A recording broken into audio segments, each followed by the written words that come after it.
Garcia Pereira, muito boa noite, obrigado por estar aqui. Deixe-me começar então por si e perguntar-lhe, esta folga pode servir para quê? Bem, boa tarde. Antes de mais, convém dizer que isto não é propriamente uma folga. Isto é o resultado das políticas de austeridade e, designadamente, da aplicação de uma medida absolutamente extraordinária, que foi aquela medida da chamada amnistia fiscal, na qual, que é uma receita que não se repetirá, e mais do que isso é reversível, ou parcialmente reversível, porque conforme já muita gente assinalou, este montante de 1.280 milhões de euros resulta de pagamentos que os contribuintes fizeram, mas que não desistiram, em muitos casos, de obter ganho de causa na justiça tributária. Portanto, é natural que destes ainda o Estado tenha a vir a devolver uma parte deles, e seguramente não vai voltar a ter. E eu não deixo de assinalar que também este resultado é feito à custa de uma brutal subida dos impostos. Os impostos sobre o rendimento e património subiram qualquer coisa como 27,8%, e já agora assinalava também que, se nós somarmos os impostos diretos fiscal dos últimos 40 anos. Exatamente. E se impostos diretos, com impostos indiretos e contribuições sociais, nós temos qualquer coisa como cerca de 19.500, mais 22.500, mais 20.100 milhões de euros, dá cerca de 62 mil milhões de euros, enquanto que, em termos de despesas, remunerações e prestações sociais, tudo somado dá 49 mil milhões de euros. Portanto, isto mostra bem que, ao contrário do que o discurso que costuma ser dito, que Portugal não teria meios para pagar salários no dia seguinte, o que acontece é que... Soubemos esta semana que tinha 300 milhões. O que sabíamos, pois, essa é uma história. Evidentemente, se pagam 7 mil milhões de euros de juros, como se pagaram em 2013 e como se vão pagar em 2014, 9 mil milhões de euros, mais as PPPs, mais as rendas excessivas, é evidente que depois não sobra dinheiro para o resto.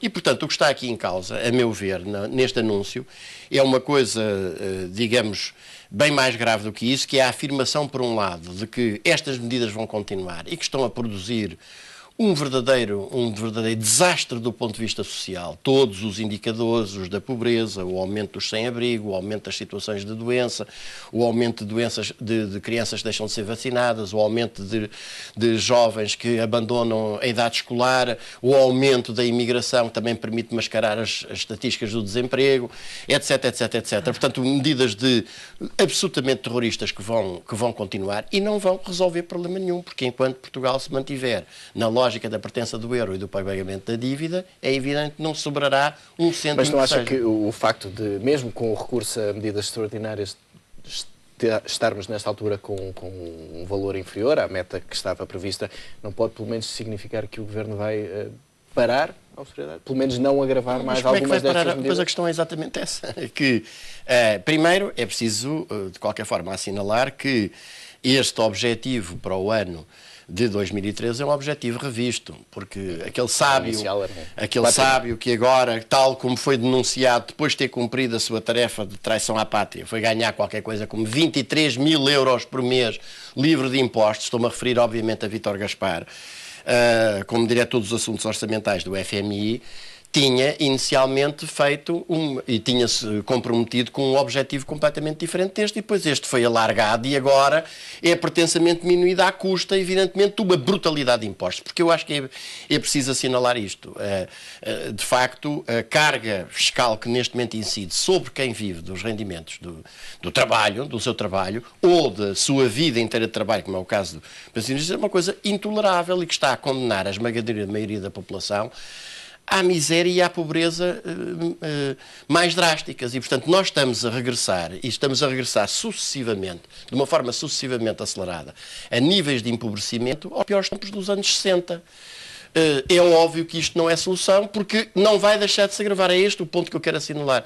Enquanto se mantiver a pertença no euro, a integração de Portugal no euro, com a imposição de uma moeda que é claramente desequilibrada por uma economia como a nossa e que estrangula qualquer capacidade de exportação de bens transacionáveis e a obriga a importações e, por sua vez, que ficam cada vez mais caras ao país, e a lógica do pagamento da dívida, em que os juros não cessam de crescer e a dívida não cessam de crescer. Relembro aqui que quando forem feitas as contas de acordo com os novos critérios lá para setembro deste ano, a dívida estará em 140% do PIB, é evidente que não há alternativa. Mesmo que se seguisse aquela política dos patuscos do Manifesto dos 70, que afinal são 74 ou 75. Mais os 74 estrangeiros. Mais os chamados estrangeiros.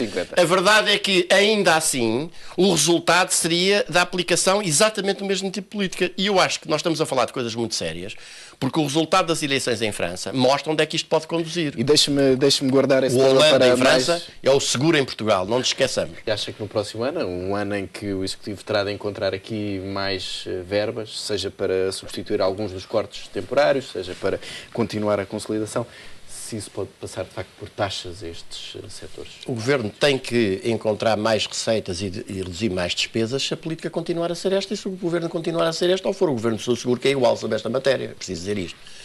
E eu queria rejeitar esta argumentação catastrofista que não se sustenta em nada de científico, de que uma decisão de sair do euro seria uma albanização de Portugal. Primeira coisa, a albanização, normalmente utiliza-se essa expressão para significar o isolamento do país.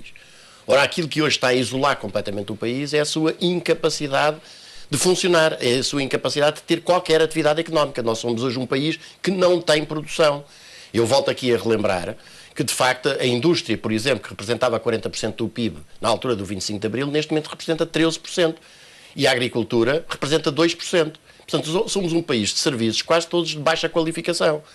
E este paradigma de um país que tem que importar praticamente tudo, porque não produz nada, porque foi conduzida a uma desindustrialização acelerada exatamente devido ao euro, só pode ser invertido este caminho com o corte da causa que é a pertença do euro. E não se confunda a pertença do euro com a pertença à União Europeia, são duas coisas diferentes. Os meus adversários de debate gostam sempre de baralhar as duas coisas, mas são duas coisas diferentes. Segundo ponto, aquilo que a saída do euro poderia eventualmente, e num primeiro momento em paridade substancial do euro com o escudo, o que poderia determinar era uma desvalorização da moeda. Não era mais do que isso, mas desvalorização da moeda, isto é, do poder de compra, têm os trabalhadores portugueses hoje em dia, que em 3 anos perderam 40% do seu poder de compra. E recuperávamos uma coisa, que era a nossa liberdade de decisão, porque é preciso acentuar um ponto que é sempre escamoteado, é que nós hoje não podemos, não só não temos meios, não temos meios, nós não temos autonomia de decisão em parte nenhuma. Devido à pertença do euro, nós não podemos fazer uma emissão controlada de moeda para financiar investimentos estruturais absolutamente vitais. Devido à pertença do euro, nós não podemos fazer uma desvalorização controlada da moeda para tornarmos os nossos produtos mais competitivos na esfera do comércio internacional. Devido à pertença do euro, nós não podemos elaborar um orçamento como entendemos que é correto, porque ele tem de ir a Bruxelas primeiro ter a chancela. E, portanto, nós somos hoje uma colónia. E os adeptos das colónias e os representantes dos colonizadores é que acham que isto é um caminho inevitável, mas não é um caminho inevitável. Portanto, isto é o primeiro ponto que eu queria dizer. Portanto, nós não podemos aceitar essa lógica do inevitável que, bom, a gente tem de ir ao bolso das pessoas e são sempre as mesmas. Reconheça-se, e isto é um argumento inatacável, mais de 85%, digamos, do suporte das medidas de austeridade cai em cima dos trabalhadores, dos funcionários públicos, dos trabalhadores por conta de outrem e dos reformados e pensionistas, não cai em cima de mais nenhum titulares de rendimento. Como não podemos ir mais, então trata-se de cortar mais, mas cortar mais aonde? No subsídio de férias, no subsídio de desemprego, no subsídio de doença. Nós temos, por exemplo, um discurso habitual desta filosofia, desta ideologia, é o de eliminar as gorduras do Estado, que é assim uma linguagem pseudocientífica bonita para envolver em celofane uma coisa que se chama despedimentos na função pública. É preciso dizer que Portugal tem hoje uma média de número de trabalhadores de função pública e uma média de percentagem do PIB gasta com os funcionários públicos que está no patamar inferior da média ao nível da União Europeia. E nós está-nos a faltar, neste momento, trabalhadores, designadamente trabalhadores qualificados, por toda a parte nos setores vitais, que são os únicos onde estes senhores Estamos a aproximar-nos do final do programa, mas queria ainda ouvir a sua opinião relativamente ao resultado das eleições francesas, se isto mostra que, de facto, um discurso menos europeísta é um discurso que vai colher melhores resultados nestas Eu acho que o que europeias. se retira dali é o que é que aconteceu em França. Em França o que aconteceu foi, houve um senhor que ganhou umas eleições ao senhor Sarkozy com um discurso de esquerda. Foi, aliás, incensado pelo senhor Seguro, que durante a campanha presidencial francesa foi lá várias vezes apresentar o senhor Hollande como o salvador da União Europeia e também o salvador de Portugal, e na altura da vitória eleitoral foi de novo incensá-lo como tal. Hollande agarrou-se com os votos e foi, o primeiro ato público que praticou foi ir prestar vassalagem à chancelerina Merkel. E os eleitores que lhe tinham dado o voto, na própria noite, quando o voto ainda estava quente na urna, verificaram que o seu voto tinha sido completamente atraiçoado. Como se isso não bastasse, no primeiro programa do governo, que ele apresenta em janeiro deste ano, ele deita completamente fora o programa com base no qual sacou os votos aos eleitores, e o que vai apresentar é um programa de austeridade sem troika, ou seja, cortes de 50 mil milhões de euros na despesa pública, na saúde, na educação, na segurança social, um programa de despedimentos e de cortes de salários e de pensões. Onde é que a gente já ouviu falar disto? É evidente que perante esta verdadeira traição ao eleitorado, ele é derrotado. Agora, o perigo que há aqui é que ele é derrotado pelo voto da direita e da extrema-direita. E, portanto, porque não houve, de facto, uma alternativa de esquerda que se impôs e que soubesse denunciar o Sr. Hollande como um indivíduo tão de direita como o Sr. Sarkozy. Muito rapidamente pergunto agora, se em Portugal há essa alternativa de esquerda. Não, o que eu digo, que não é, e a primeira coisa que eu acho que se deve dizer com toda a clareza, é que não é o Sr. Seguro, porque o Sr. Seguro é o Sr. Hollande português. E, portanto, para bem da nossa e da vossa saúde, cidadãos portugueses, da próxima vez não votem nem no PSD nem no CDS, também não votem no Sr. Seguro, votem à esquerda e aí lembrem-se do PCTP-MRPP.